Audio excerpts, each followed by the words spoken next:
at a Wayfinder Woman event last month. Would my honourable friend, my right honourable friend, join me in wishing Leonie every success and outline what support and advice is available so other young women see running their own business as a very real prospect? I would like to wish Leonie every success, and my right honourable friend is right to raise this issue.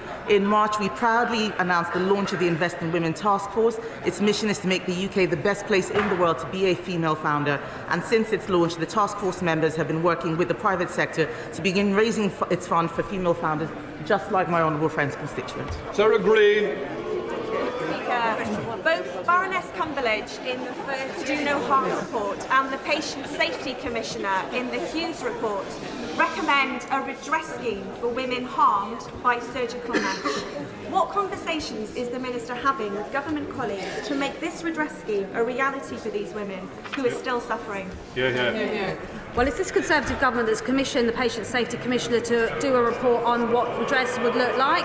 It's really important that we take those recommendations in detail, and actually we are looking at that, and we aim to respond to the Patient Safety Commissioner in the coming weeks. Miriam Cates. Thank you, Mr. Speaker. Thank you, Mr. Speaker. Some sporting bodies have interpreted the Equality Act in such a way that they believe they cannot lawfully ban males who identify as girls or women for competing in women's sport. Does my right honourable friend agree that this interpretation is not correct and that it is lawful to exclude all males from female sport to achieve safety and fairness for women and girls? Same State. Mr. Speaker, I do agree. There is so much misinformation out there, incorrect guidance that is creating confusion. I recently had a roundtable with the Secretary of State for Culture, Media and Sport, and she and I both agreed that this is an area which sports bodies in the UK need to tackle more strongly.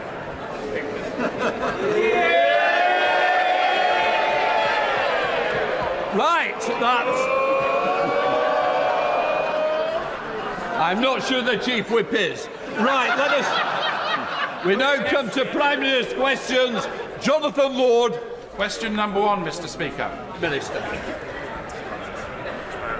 Mr. Speaker, this morning I had meetings with ministerial colleagues and others. In addition to my duties in this House, I shall have further such meetings later today. Jonathan Lord. Residents across the eastern villages of Woking in Byfleet, West Byfleet and Purford have seen a large number of proposed developments over recent years. Of particular concern is an area of beautiful fields near West Hall, where over 1,000 of my constituents have written back to me in recent weeks expressing their deep concerns about the lack of provision of local infrastructure and the potential effects on the local environment. My residents and I will fight on, but does the Prime Minister agree with me that Labour's proposals to concrete over vast swathes of the Greenbelt in Surrey and the South East would be a complete calamity? Well, Mr. Speaker, my honourable friend is absolutely right. Unlike actually both the Liberal Democrats and the Labour Party, who believe in top-down targets that would decimate the Greenbelt, we believe in local people having a say over their local communities, which is why we are making sure that we make best use of brownfield land and ensuring that we conserve and enhance our precious countryside for generations to come. We now come to the Leader of the Opposition, Keir Starmer. Thank you, Mr. Speaker. On Monday, the Prime Minister treated us to his 7th relaunch in 18 months. He vowed to take on the dangers that threaten the country. So it was good to see the Minister for Common Sense immediately take up that mantle by announcing a vital crackdown on the gravest of threats, colourful lanyards. Meanwhile, in the real world, after 14 years of Tory government, the prison system is in chaos. Does the Prime Minister think that his decision to let prisoners out 70 days early makes our country more secure? Well, Mr. Speaker, civil service impartiality is an important principle that we're right to support, but perhaps he could ask his Chief of Staff about that.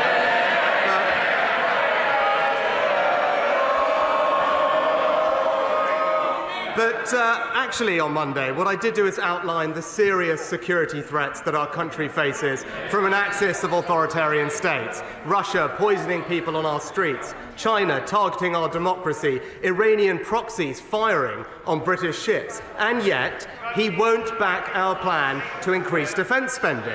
Now, we all know why, especially with the Deputy Leader and indeed the Shadow Foreign Secretary who voted to scrap our nuclear deterrent.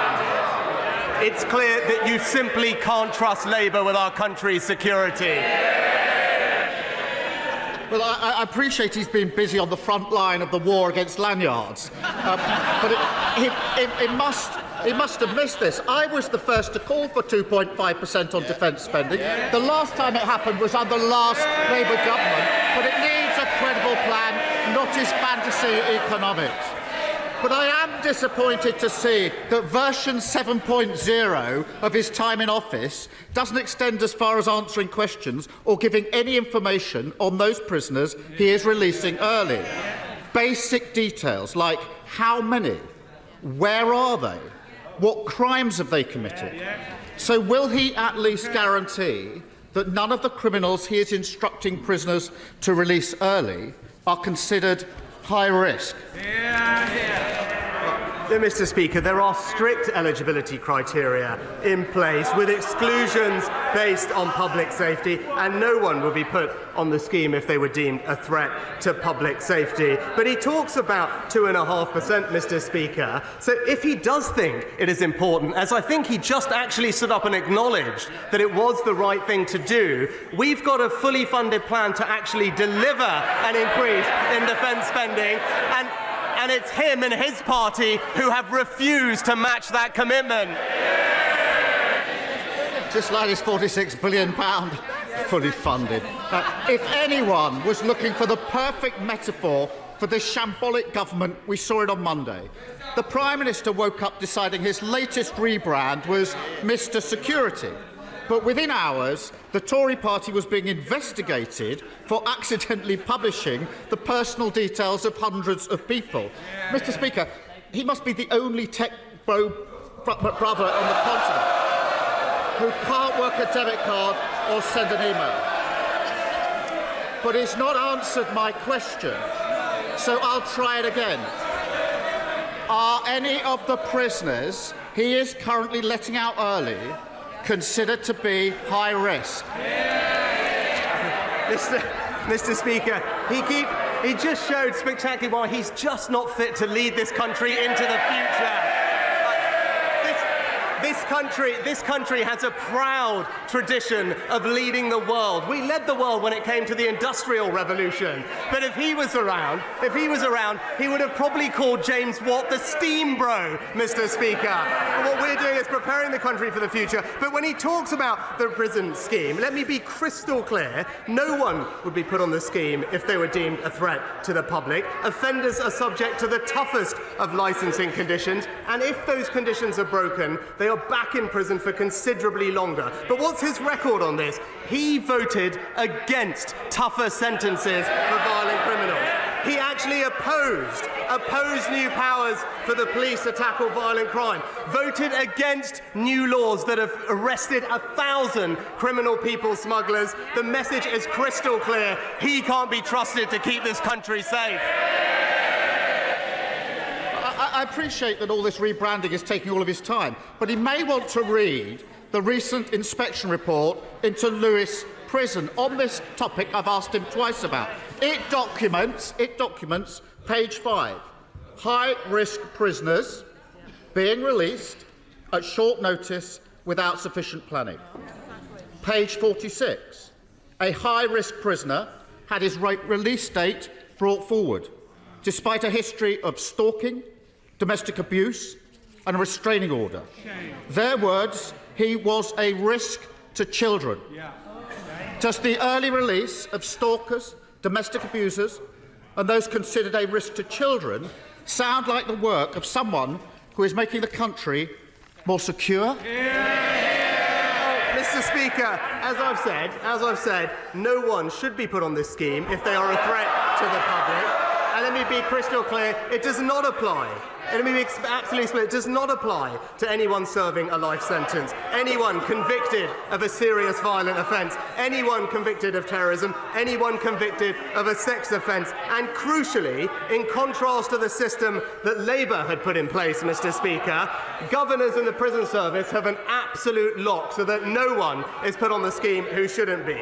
But thankfully, Mr. Speaker, their scheme let out thousands upon thousands of violent offenders onto our streets, and even 2 terrorists. Thankfully, we've toughened up sentencing against those criminals with new legislation, but he voted against it, Mr. Speaker.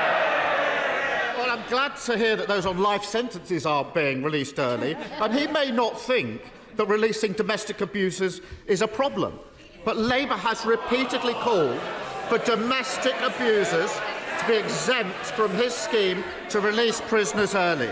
His government has shamefully ignored those calls. So now we have the evidence that domestic abusers are being released early. The Lewis report, Prime Minister, will he finally change course and back Labour's calls?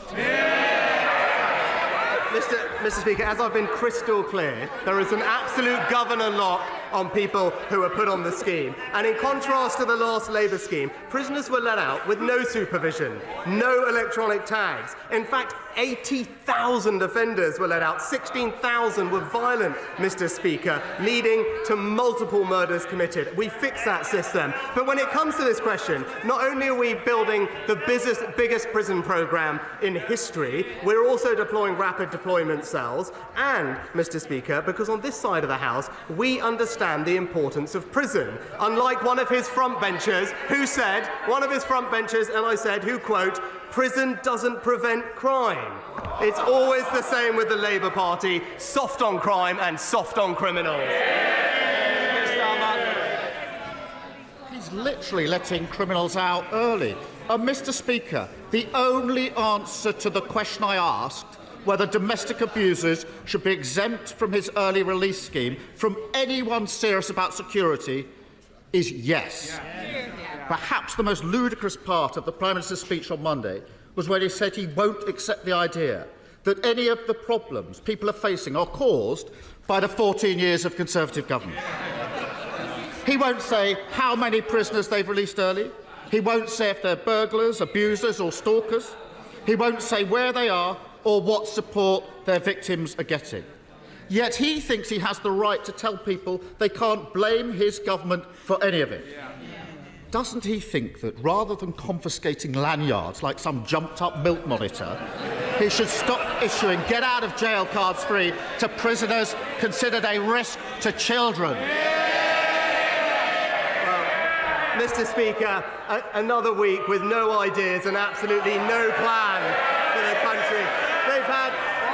They've had 14 years to think about nothing but the future, but all they can do is talk about the past, Mr. Speaker.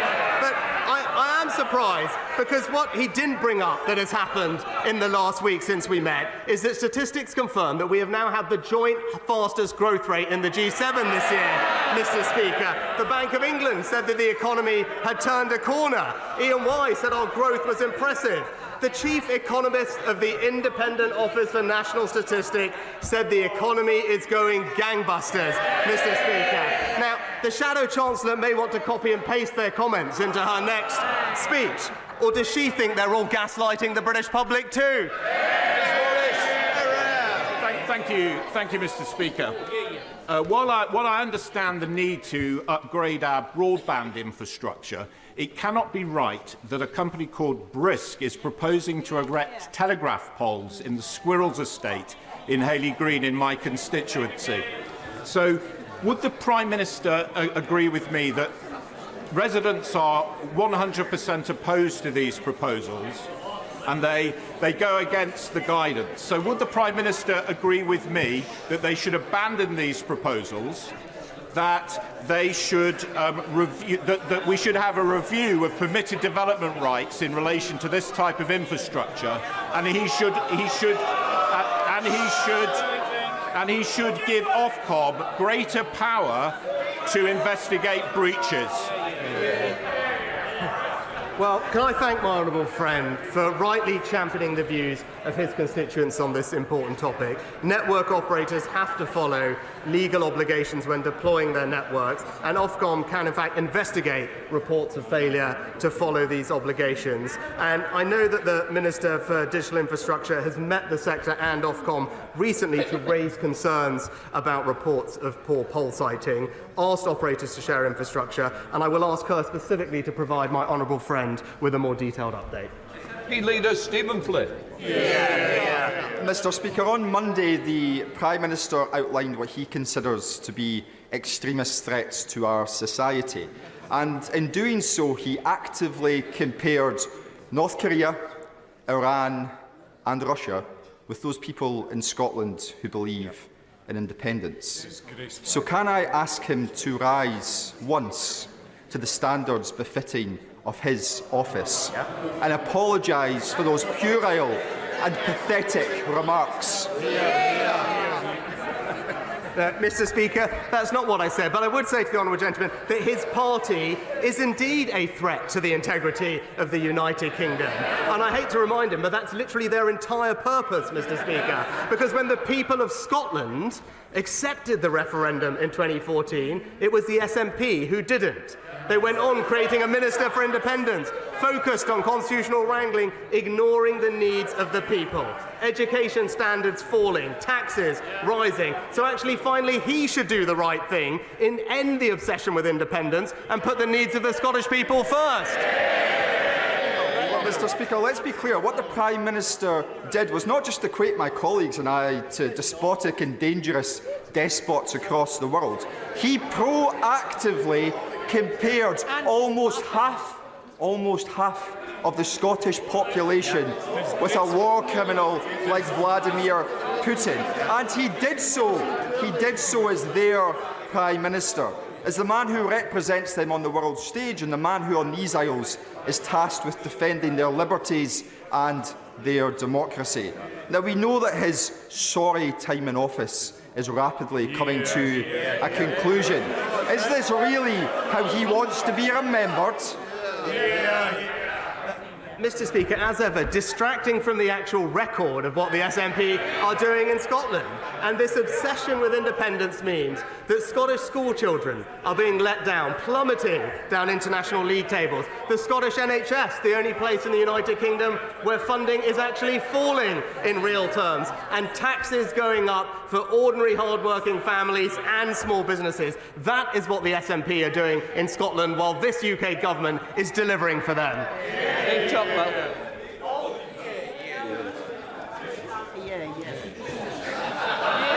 Thank you, Mr. Speaker. Will the Prime Minister join me in congratulating Uxbridge College, who have recently entered into a pioneering partnership with the Massachusetts Institute of Technology? This is groundbreaking work for the field for the further education sector, and it's going to have great benefits for local businesses and local students, for the education sector and for the local economy. Well, I join my honourable friend in congratulating Uxbridge College and the West London Institute of Technology for their collaboration with MIT. This is equipping students with the skills of the future and that local businesses require. And that's very much the story of this government, Mr. Speaker. The biggest long-term settlement for post-16 education in this country in years. A proud record of creating over 5.5 million apprenticeships since 2010, providing opportunity for all while the party opposite wants to halve the number of apprenticeships and put a brake on people's aspirations. Roberts. My party, Plaid Cymru, has secured a crucial win for our farmers as Labour in Wales are forced to pause the sustainable farming scheme. We've done our bit for farmers. Now it's time the Prime Minister did his. Harmful trade deals and Brexit checks are hitting our world-famous Welsh lamb and beef. Will he, therefore, guarantee to Welsh farmers that he will never again sign a deal that threatens their interests? Well, perhaps, Mr. Speaker, if the honourable lady cared about Welsh farmers, she should stop propping up the Welsh Labour government And it was actually the work of the Welsh Conservatives that ensured that there was a spotlight on the Labour government's proposals in Wales, which would have led to thousands of job losses, less food security for our country, and destroyed rural incomes. Farmers rightly described it as bleak, damaging and shocking, just like the Labour Party's approach to rural Britain. Mr. Speaker, Barnet Hospital A&E is expanding. Finchley Memorial Hospital has had its diagnostics hub boosted by new equipment, and there are more appointments in general practice locally than there were before the pandemic, but I still have constituents who are waiting too long for NHS care. So can I urge the Prime Minister to redouble his efforts to grow the NHS workforce and get waiting times down? I'm delighted to hear about the new Community Diagnostic Centre in my honourable friend's local hospital, and we are working tirelessly to reduce the overall NH waiting list, which has come down by around 200,000 since September of last year, and that is an achievement in light of the pressures from industrial action. But she's right, there's more to do, which is why our productivity plan will free up clinicians to spend more time with patients, and, to her point, our long-term plan for the NHS will ensure that we train more doctors and more nurses to meet the workforce requirements the NHS has for the future. Richard Bergen. Thank you, Mr. Speaker. 30,000 Palestinian deaths, not enough to move this Prime Minister to end arms sales to Israel. The killing of British aid workers, not enough to move the Prime Minister to end arms sales. It even seems that, unlike the US, an all-out assault on Rafah, with all the death and destruction that would entail, wouldn't be enough. So just what on earth would be enough to finally move this Prime Minister into the same position as the majority of the British public and end arms sales to Israel? Mr. Speaker, I'd just point out to the honourable gentleman that the UK government does not directly sell arms to Israel, unlike the US, and nor does the UK government offer any military lethal aid packages to Israel, as the US does. So he should not conflate these issues. As part of the government's robust arms control regime, we do regularly review advice to ensure compliance with international law, and ministers act in accordance with that advice. Our position with regard to export licences, as he knows, is unchanged following the most recent assessment, and it is indeed in line with other partners, including the United States. Done. As a member of the Commonwealth War Graves Commission, I was delighted that the Prime Minister found time yesterday to ignite the light of liberation at the start of its journey to Normandy to commemorate sacrifices made for the liberation of Europe. Will my right honourable friend join me this War Graves week in confirming that standing up to tyrants who bring about war in Europe is as much in our national interest today as it was 80 years ago? Well, can I thank my honourable friend for his work as a commissioner on the Commonwealth War Graves Commission. And he raises an important point about authoritarian states with different values to ours becoming increasingly assertive. So it is right that we build our security in uncertain times, defending and protecting our country, our values and our interests. That's why we've made the generational decision to increase our defence spending. And it's crystal clear that it's only the Conservative Party that can be trusted with our nation's security. Thank you, Mr. Speaker. On the 2nd of June, the Leavenmouth Railway reopens after years of community campaigning. But just at that point, TSB have announced that they are closing their Leven bank branch. Loss of banks hollow out communities, and they're an impediment to small businesses as well. Now, Cash Access UK have said that they're going to roll out 100 by the end of the year banking hubs, and FCA are consulting. But can the Prime Minister accept that the government has been too slow on this, and what else is he going to do to prevent these banking deserts from emerging? Well, Mr. Speaker, as I've said repeatedly from this dispatch box, it's imperative that banks and building societies recognise the needs of all customers, including those who still need to use in-person cash services, and that's why we legislated to protect access to cash as part of the Financial Services and Markets Act, and as a result, customers can access cash and banking services through a wide range of channels, including post offices, ATMs, telephone and other services, but including community initiatives like banking hubs. Alberto Costa. Double child rapist and murderer Colin Pitchfork is yet again having another parole hearing in the next few weeks. As well as the brutal murders, this man exposed himself to over 1,000 girls and women. Now, as MP for South Leicestershire, I distributed a constituency-wide survey asking my constituents about parole board reform. Because the problem, Mr Speaker, is that the reconsideration mechanism rules allow Mr Pitchfork to keep asking for a reconsideration of a reconsidered decision, limitless times and cost-free to him. So, can I ask the Prime Minister if he will arrange a meeting between myself and the Justice Secretary to discuss necessary changes to the reconsideration mechanism rules, and will he arrange for me to be able to deliver the findings of the survey where thousands of constituents have responded to his number 10 policy team? Can I commend my honourable friend, the member for South Leicestershire, for his tireless campaigning about this case. And I know that the whole House will join me in recognising the horror of the crimes committed by Colin Pitchfork and sending our condolences to the victims' families. Now, we are reforming the parole system to add a ministerial check on the release of the most dangerous criminals and changing the law so that society's most depraved killers' life means life. But I will, of course, arrange for the findings of my honourable friend's survey to be properly considered and will ensure that he meets with the Justice Secretary to discuss his proposals further. Rosanna Allen-Khan. Thank you very much, Mr Speaker. In Gaza, Israel has attacked hospitals, it's attacked refugee camps, and it has killed aid workers. Israel has blocked vital aid, turned off water supplies, and denied access to food.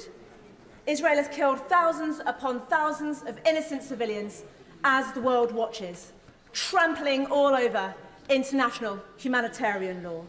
No other country would be allowed to act with such impunity. So, can the Prime Minister tell me why he allows Israel to get away with it unchallenged, and why he continues to act as a bystander to such horror? Mr Speaker, well, we do support, and I do support Israel's right to defend itself and remove the threat that Hamas, the terrorist organisation, poses to its people. But I am also deeply concerned about the growing humanitarian crisis in Gaza, and have consistently made that point at this dispatch box and to Prime Minister Netanyahu. We must see further action to ensure more aid gets to people who desperately need it. The Rafah and the Kerem Shalom crossing must be open to allow more aid in. We're doing everything we can, trebling our investment, trying to get aid in by land, air and sea, and currently working with allies to build a temporary pier. But she can rest assured that we, on this side of the House, will continue to do everything we can to get support to the people in Gaza who need it. Inia Crosby. Thank you, Mr Speaker. Last week, along with apprentices from the nuclear fuel company Urenco, I visited Coleg Menai in Llangefni. The students were excited, but they need certainty about the future of Wilva before they commit to a career in nuclear. Can the Prime Minister confirm when Great British Nuclear will decide if Wilva will be a gigawatt or an SMR site, when my students can expect to see spades in the ground, and when can his brilliant nuclear minister visit Wilva again to announce some good news?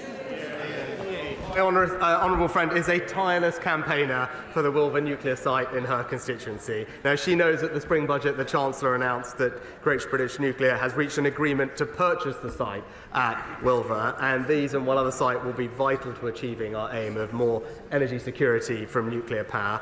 Decisions haven't yet been made on the final site to be used, but as ever she makes a very strong and compelling case for her area, and as soon as a decision has been made, I know that the Energy Secretary is keen to update her at the earliest opportunity. Thank you, Mr Speaker. In March, the Parliamentary and Health Service Ombudsman's report into 1950s women's state pension injustice made clear to the government that the Department for Work and Pensions was guilty of maladministration, that these women suffered significant injustice, that they were owed compensation, and that Parliament must urgently identify a mechanism for redress.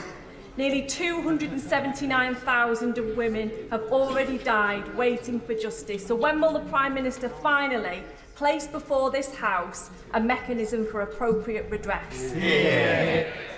Well, Mr. Speaker, as I said to the House last week, I understand the strong feelings across the chamber about these matters and the desire for urgency in addressing them. And following the Ombudsman's multi-year investigation, it is imperative that we take the time to thoroughly review the findings. And I'm not entirely sure I agree with her characterisation of all of them so far. But broadly, we are committed to making sure that pensioners have the dignity and security they deserve, including through the triple lock, which is increasing pensions by £900 this year. But I welcome tomorrow's debate on the Ombudsman's report, and we will, of course, take all views into account as we identify and implement next steps.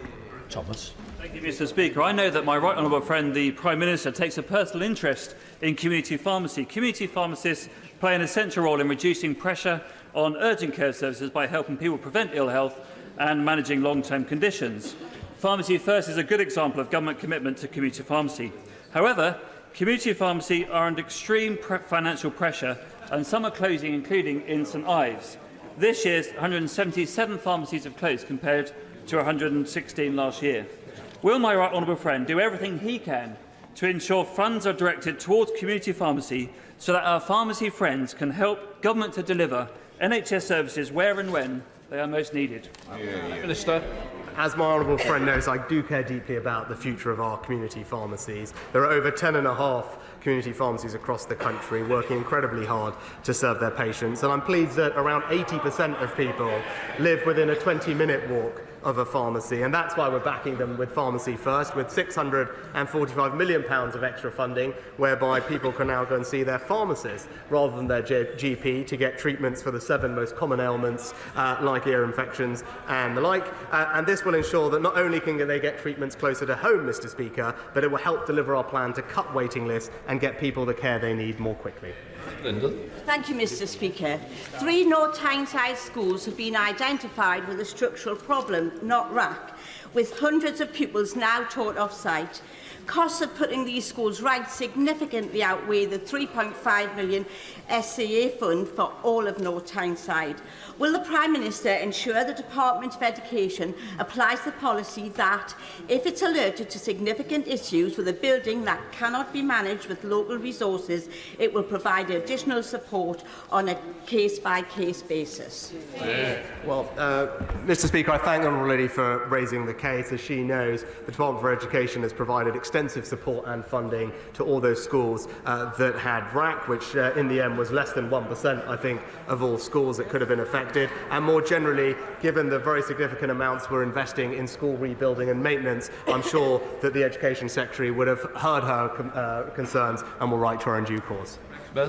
Thank you, Mr. Speaker. The clear message from yesterday's Farm to Fork Summit is that food security matters. So as we await today's written statement on ground-mounted solar, can my right honourable friend assure me that the thousands of acres of agricultural land proposed for solar installation in my constituency, from a 2,100-acre installation in the Claydons called Rosefield to smaller but equally destructive ones such as near the village of Kimblewick, now have less chance of getting approved? Honourable friend is absolutely right to raise this, and particularly at a time of increasing geopolitical risk, we must protect this nation's food security and therefore our most valuable agricultural land. Now, we can achieve our solar deployment targets and do that on brownfield sites, rooftops and away from our best farmland. I know he'll look forward to the Energy Secretary's statement later today, which will ensure that we do avoid using our best agricultural land, because like him, I agree that we should be backing British farmers to produce more food. That's good for our country, good for our economy and good for our food security. Ellen Morgan. Thank you very much, Mr. Speaker.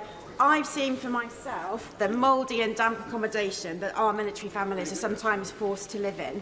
So I was disappointed this week to find out that the officer in charge of accommodation wrote to families this month to say that requests for non-urgent repairs are not currently affordable. The Prime Minister has spent this week claiming that defence is a priority. So when is he going to prioritise a safe, warm and decent home for the servicemen and women who put their lives on the line for us?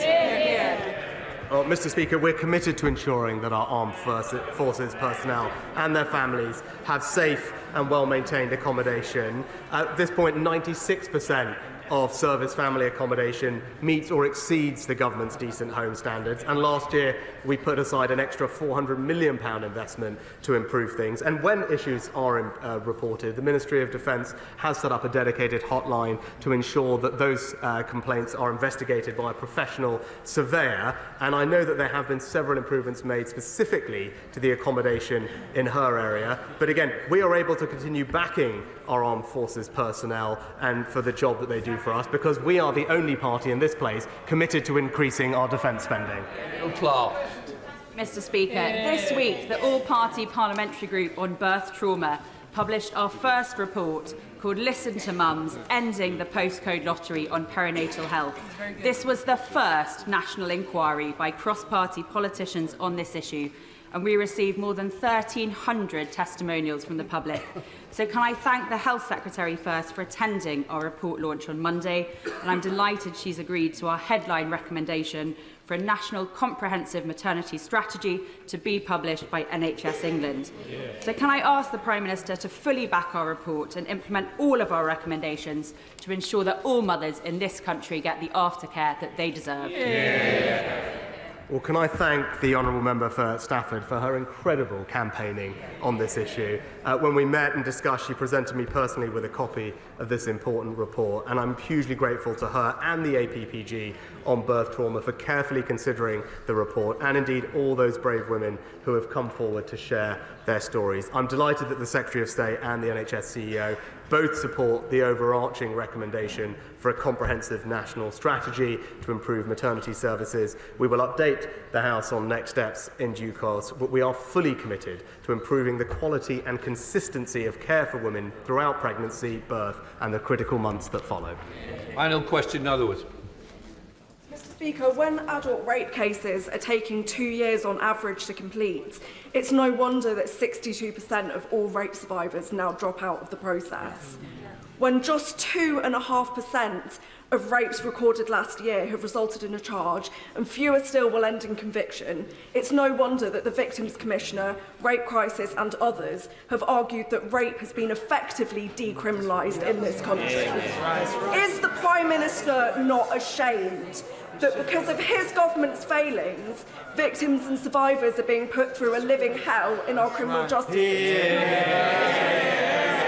Well, Mr. Speaker, while it's right that the Honourable Lady raises this incredibly important topic, I completely disagree with her characterisation of how this government has treated it. It's actually this government previously that introduced the Rape Review Action Plan, which is now showing significant improvements to how we treat rape end to end through the criminal justice system. Violence against women and girls is now a strategic policing requirement for the first ever time. We've rolled out Operation Sorteria so that police forces have the expertise that they need. We've actually quadrupled funding for victim support with more independent domestic sexual violence offender advisors. There's a new 24/7 support for victims. We've ended the digital strip search, provided pre-trial cross-examination, all of which, by the way, has meant an improvement in the process. And we have seen an increase in the average sentence to rape by a third since Labour were last in office. And by the way, Mr. Speaker, we did that using a power that her party voted against. That completes Prime Minister's questions.